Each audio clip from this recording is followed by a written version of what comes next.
So much of the media has lost sight of what its role is in society, to provide truth.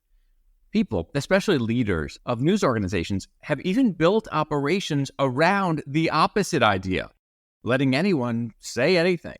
They've turned what should be journalism into what I call open mic nights. When you consume what is supposed to be news, you end up hearing and seeing lies. And nothing is being done to fix that.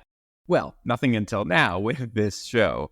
This open mic nights idea is what made me want to join CNN years ago. So I got hired at CNN and managed to create a role for myself as on-air fact checker. Our Josh Levs with the CNN Truth Squad is following one that some voters have been breaking up. Josh Levs has the answers in this morning's reality check. Our truth seeker in chief, Josh Levs, is here with a CNN Truth Squad check. But with thousands or millions, actually, of open mics available to politicians and pundits and other people, fact-checking individual claims one at a time became, sadly, very close to useless.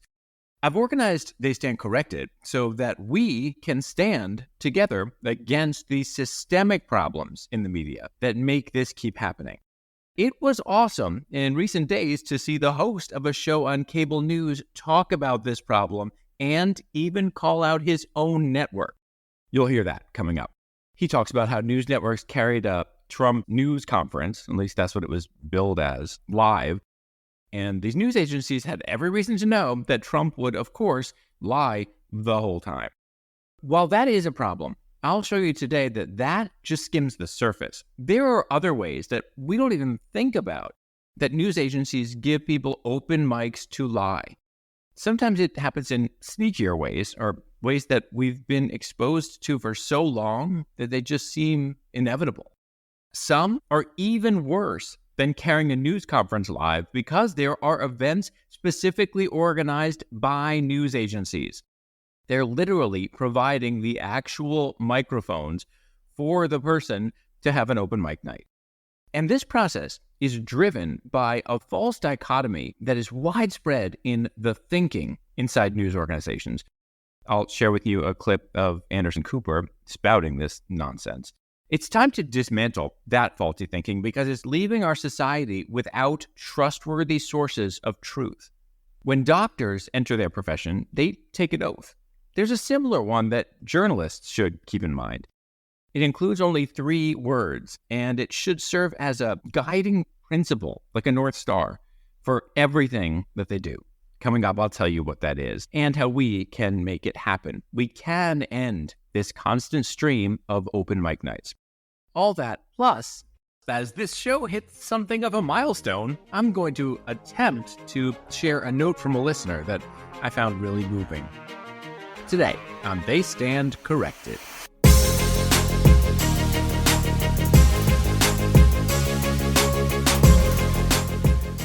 Hello and welcome. I'm Josh Levs. This is my podcast, They Stand Corrected, and this is the 20th episode. This is something that I launched entirely myself, and it's been a whole new experience for me. In the past, I've worked with major news organizations. I spent 10 years on NPR. That's where I started my career.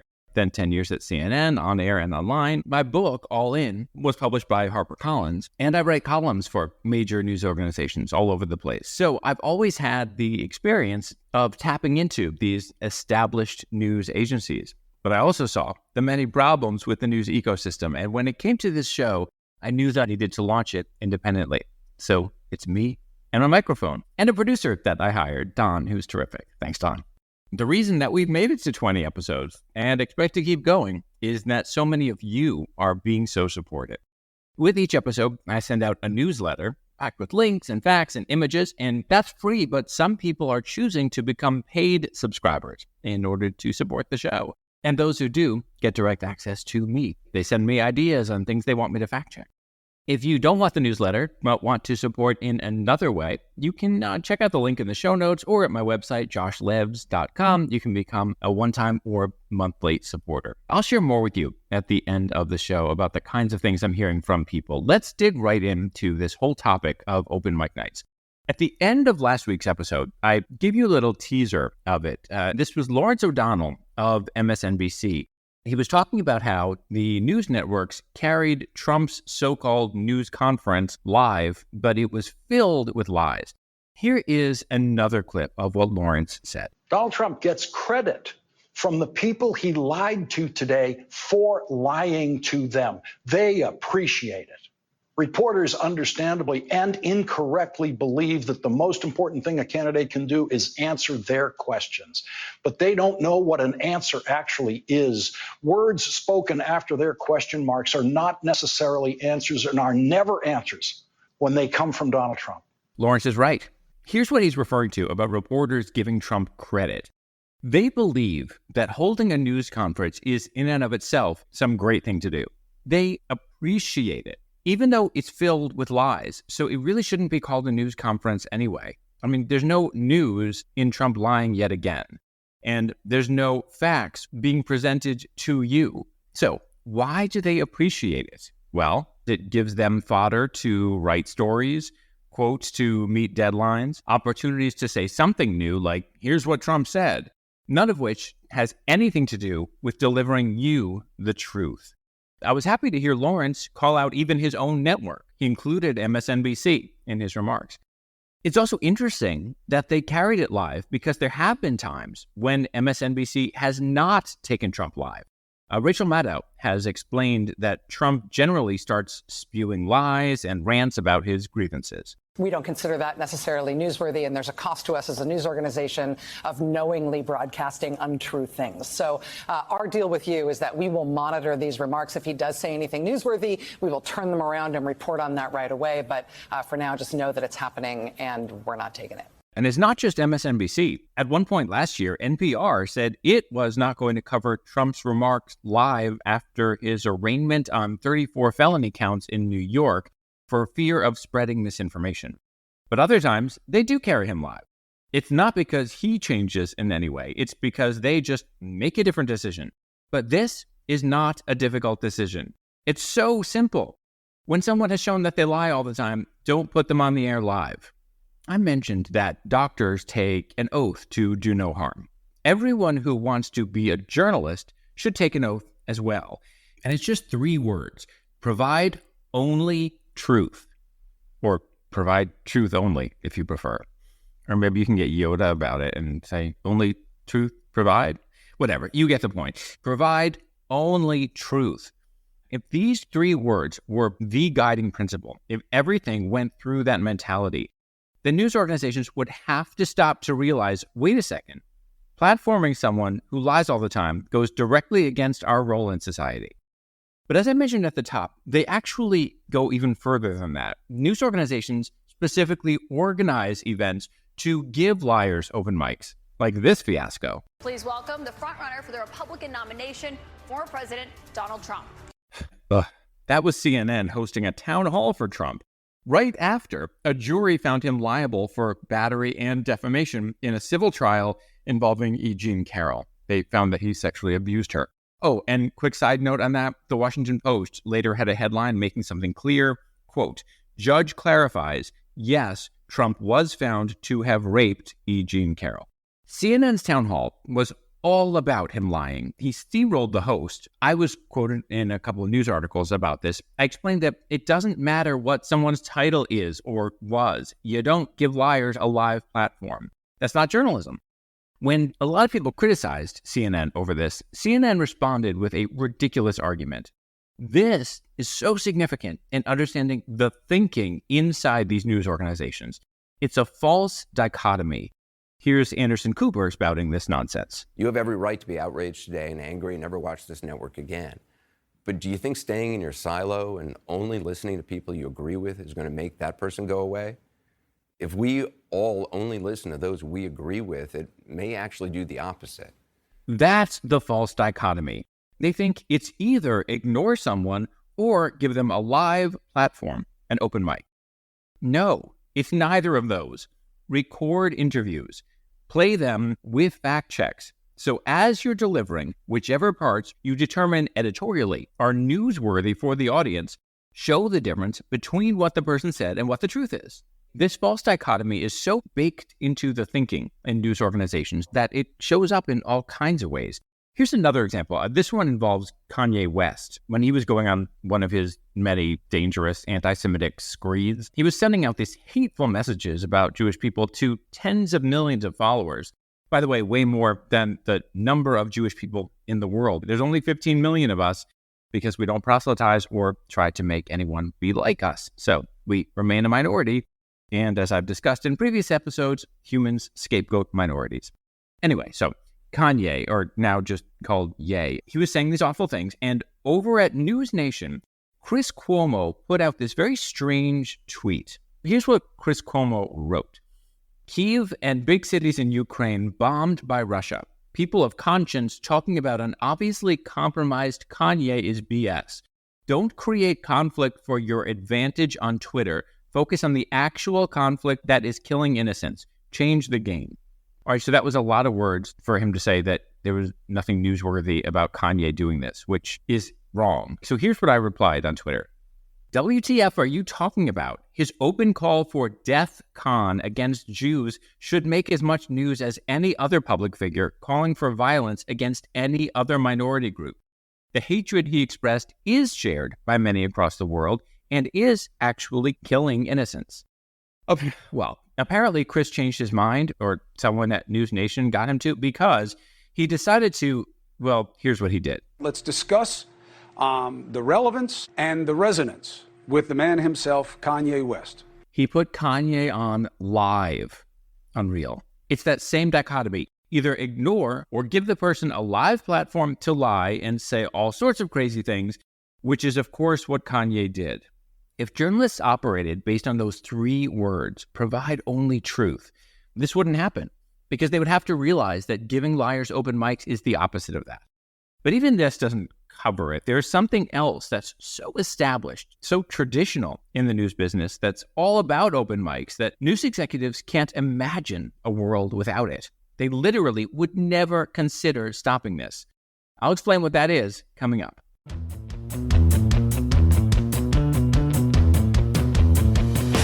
I have been learning so much from our sponsor, MIT45.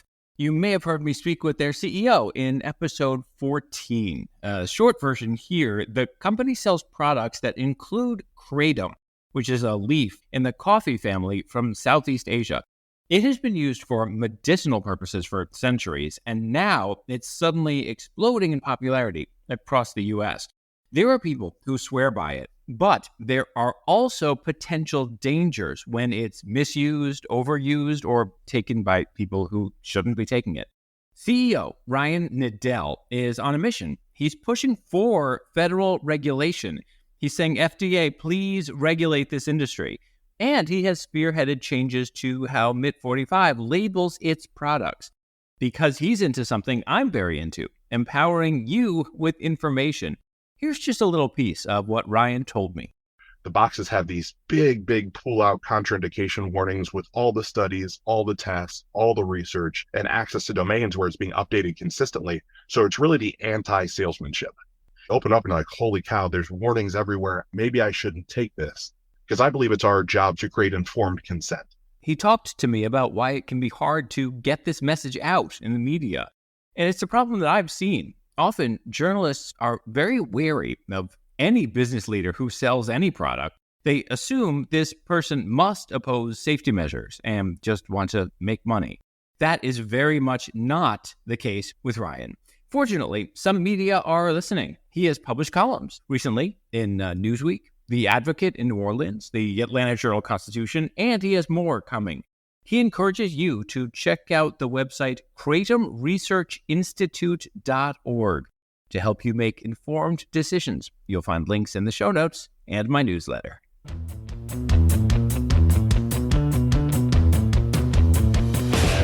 We're back. This is They Stand Corrected. Recently, I did an episode about political debates in America and how they are platforms for unlimited lying because the moderators don't fact check. And I explained why efforts to fact check live also wouldn't work. If you haven't heard that episode, I encourage you to go back and listen. It was episode 9. You can find it wherever you listen or at joshlevs.com/episodes. Anyway, the debates are a prominent example But this same problem of the media delivering open mic nights instead of journalism, this takes place in another political institution every Sunday. Good morning and welcome to Face the Nation. Welcome to Sunday. It's Meet the Press. From ABC News, it's This Week. There are also shows like this on CNN and Fox through its broadcast stations. These are staples of media and politics in America, and they are very often open mics. Politicians and campaign representatives and surrogates are put on the air live. In fact, that is what gave us a new Trumpist term for lies during this exchange on Meet the Press between then-host Chuck Todd and Kellyanne Conway, Trump's counselor. This was in 2017. To come out in front of the podium for the first time and utter a falsehood. Why did he do that? It undermines the credibility of the entire White House press office on day one. Don't be so overly dramatic about it, Chuck. You're saying it's a falsehood, and they're giving Sean Spicer, our press secretary, gave alternative facts to that. But the point remains. Wait a minute. Alternative facts? A Sunday talk show is where this crazy term was born. Alternative facts. That in and of itself should be a powerful sign that these open mics are opportunities for people to say whatever. It's not just the Sunday shows, of course. Broadcast news agencies are obsessed with taking people live all the time. Here's an example that didn't get the attention it deserved. Corey Lewandowski was a former Trump campaign manager and then served as a paid contributor to CNN, even though he was still being paid severance by the Trump campaign. He was still reliant on the campaign for money while also being paid by CNN as an analyst. Anyway, skip ahead to after that fiasco. He gets grilled on Capitol Hill and admits that he lies to the press. He says he feels no obligation to be honest with the media. The media see him say that, and how do they respond? And joining us now is Corey Lewandowski. Good morning, Corey. CNN booked him live right away. And of course he steamrolled the host and went right into his talking points. The only thing CNN should have done is played him admitting that he has no problem lying to the media and apologized to viewers for having ever had him as a paid contributor in the first place. Actually, there's another thing. They should go back and look at his contract and see if it demands honesty, and then take legal action if he violated it. And remember George Santos, the representative from New York who made up the most extreme lies about himself and his background? Well, no, he missed. And having reported on all this, news agencies continued to give him open mics. Here's one from News Nation. Freshman Congressman, Republican George Santos of New York's 3rd Congressional District. Thanks so much for coming on the show. Appreciate it. Hosts do indeed appreciate this stuff. Why is that? Knowing that there will be lies. Well, there's another element I didn't get to earlier, and that is a desperate search for ratings. They're hoping that combative, quote-unquote, interviews will do well, either live or more likely online afterward. And that is where we get into something that's going on here. All this has become a performance. News networks want their hosts to come across certain ways, come across as tough. They're fixated on personalities and trying to create stars, which really should have no place in journalism, because it's not about the person delivering it. It's about the truth. In getting caught up with this idea, they turn a blind eye to the mission of journalism. Now, there's also an irony here. So many people, like you, if you're listening to this, there's a reason you want trustworthy news. If the network stopped playing these games and carved out a space for only truth to be provided, there is a very good chance that that would improve their ratings. This performance idea is not limited to broadcasting, as in radio and TV. It affects print journalists, too, at these news conferences. When these are broadcast live, so many journalists become focused on how they will come across. Will people watching be impressed by them? Will their bosses be impressed? Will they get picked up on social media? Will it help their careers? Instead of fighting with everything you got for the truth. Here's what I would love to see. Anytime a president or candidate refuses to answer an important question, everyone at the news conference just stop. The next person comes up and says, "Hi, actually, we're not going to ask any more questions until you answer the previous one. The question was," and then repeat what it was, and say, "You didn't actually answer it. We're going to wait." Put that person on the spot live. Fight for truth. But of course, this wouldn't happen. You deserve to be empowered with steps that you can take to help stop these open mic nights. I'm going to be sharing that coming up. Plus, the examples I just played for you were Republicans. You're going to hear about a Democrat who should also never be given an open mic night by the media.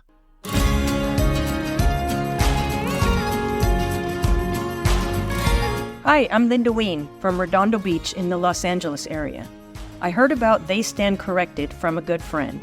This is an absolutely amazing podcast, full of facts and accurate information. I gave it 5 stars on Apple Podcasts without hesitation. Josh is amazing. His podcast confirms that most media organizations are biased. While listening, I vacillate between being happily informed and really depressed as a Jew. Josh Levs is a treasure and a wonderful source of information.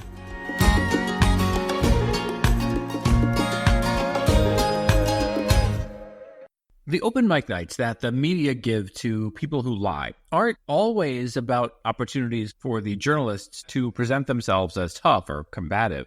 Sometimes they just like what these folks have to say, and they don't care that lies are part of it. You might expect that on right-wing media with people who push the big lie of the right, which is, the false idea that the 2020 election was stolen. But even that is part of a bigger lie, this imaginary idea of quote-unquote globalists, particularly Jewish people, actually trying to destroy America and take over the government. But meanwhile, there also is a big lie of the left. That's something I've talked about on this show before. It is the imaginary big bad Israel. And left-wing media are happy to give open mic nights to people who spout that lie. I did a 2-parter about a so-called interview on MSNBC that Joy Reid did with Queen Rania of Jordan. I mean, this interview was like a parody of the problems that I've been talking about. It was filled with so many lies and hypocrisy that even in 2 episodes, I couldn't cover them all.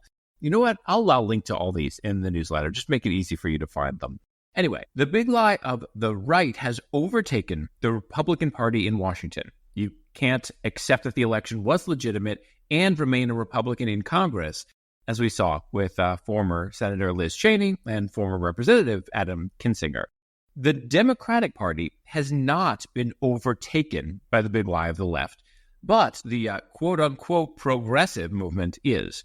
And I say that in quotes because there's nothing actually progressive about parroting Islamist terrorist propaganda. Fortunately, a couple of the most violently anti-Semitic members of the progressive movement in Congress recently lost their primaries. Unfortunately, some others are holding on to their seats, and one of them is Rashida Tlaib. She has demonstrated repeatedly that she does not care what's true. Here's just one of many examples. She tweeted a video that she claimed was Israel being violent, and if you look at the tweet, right under it, people correct her. That video was actually Palestinians fighting each other and Israeli police breaking up all that fighting so that Muslim people could pray peacefully on Ramadan. But she doesn't care what's true. She just left that tweet up. In fact, it's still there. And that was from early 2023. And she has lied throughout the war, ever since Palestinian terrorists massacred Israeli civilians on October 7th. Nevertheless, here's MSNBC. And Congresswoman Rashida Tlaib joins me now. Congresswoman, thank you for coming on tonight. A live open mic for Rashida Tlaib. Of course, the media won't stop this system unless we get them to. So, what can you do to help? Well, that is where my newsletter comes in. In the newsletter, I include text that you can send anytime you see any news agency take what should be a search for truth and turn it into an open mic night for liars. It's been really cool to see people send out lots of messages to news agencies and copy me in. I keep getting messages like this all the time. And it's very helpful when you send out those messages to copy me in or to mention this show, not because of the obvious, push for attention for the show, but because when news executives see that there is something public that calls out failures in the news business, they kind of freak out. Getting a message from you, they can think, okay, no one in the public is ever going to see this. But when they are forced to realize that there is a show that digs into this, they feel the need to act. So I encourage you to sign up for the newsletter. I mentioned earlier, this is the 20th episode. And ever since it launched, along with some messages that we've played for you from listeners, I've also gotten some from people who want to remain anonymous. They support the show, they contribute, and part of what I have offered is that I will read messages from them. When I originally said that, I was imagining this anonymous person says they want to contribute to the show in honor of so-and-so or whatever.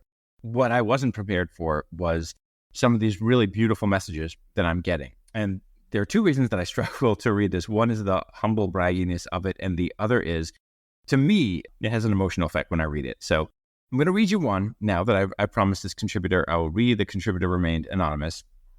This is my third attempt to get through it. And you'll be like, why? It's not emotional, but I'll explain afterwards. Okay. Quote, I think the work you are doing is one of the most important causes that I've seen in quite some time, especially given the climate and lens that most people see the world through. You address specific issues using the most reputable sources possible and illustrate exactly why they're not reputable and why they fall short in an entirely objective way. It's clear to me the work you're doing is the kind of work the public needs. No opinionated claims or emotional polls, just facts. I love that I can't tell from your podcast if you are a Republican or a Democrat. I love that nobody's off limits and that you cite exactly where you see the fallacies. And I love that you are smart enough to read past rhetoric and find when what's being said is contradictory and just doesn't make sense. This is one of the biggest problems with us being passive listeners and subscribers to whatever headlines we see. We just don't have enough objective information to put things in context and separate rhetoric or narrative from fact. This is why I want to support your podcast. Thank you to that anonymous person. You can see lots of great quotes, including many that are not anonymous. My wonderful web designer, Nancy Dorsner of Dabbled Studios, has created a cool thing for the website, joshlevs.com, where you can see a bunch of these. Here's why this means so much to me. I mentioned earlier that I launched this entirely on my own. I didn't know if it would turn into anything, but the fact that you're listening, the fact that you care, the fact that you're responding shows me that taking all the time and effort and energy and expense to create this is worth it. If you can reach anyone with the truth, it's worth it. That's the mission of journalism and what news agencies should be doing. If you want to support this show, you can become a paid subscriber at the newsletter. There's also a link at the website, joshlevs.com, where you can make a one-time or monthly donation. I can use some of my old NPR speak here from back when I used to be on air a lot during Pledge Drive. We would say things like, well, if you think about how much money you spend on coffee every week, really, this is nothing. Right now, I do have special rates for those of you who wish to support. If you think each episode is maybe worth $2.50 to you, then, hey, you can become an annual subscriber right away and honor the 20 episodes so far. Anyway, you'll see all that. I also want to thank sponsors who are coming along to support this show. You've heard messages like from Nextiva and from Mitt45. I'm so grateful. If you or an agency you're a part of want to support this effort to get the truth to people, you can contact us about that. It's also through the website, and all this is in the show notes. All right, enough business for today. If you want to share your thoughts, you can do so. If you're a paid subscriber, you have access to me through the comment section at the newsletter. And if not, there is a form that you can fill out at my website. Both systems were created so that you can avoid being attacked by random haters and spammers and just get your thoughts out in a way that is a safe space. I love hearing from you. Here's to the next 20. I'll talk to you next week.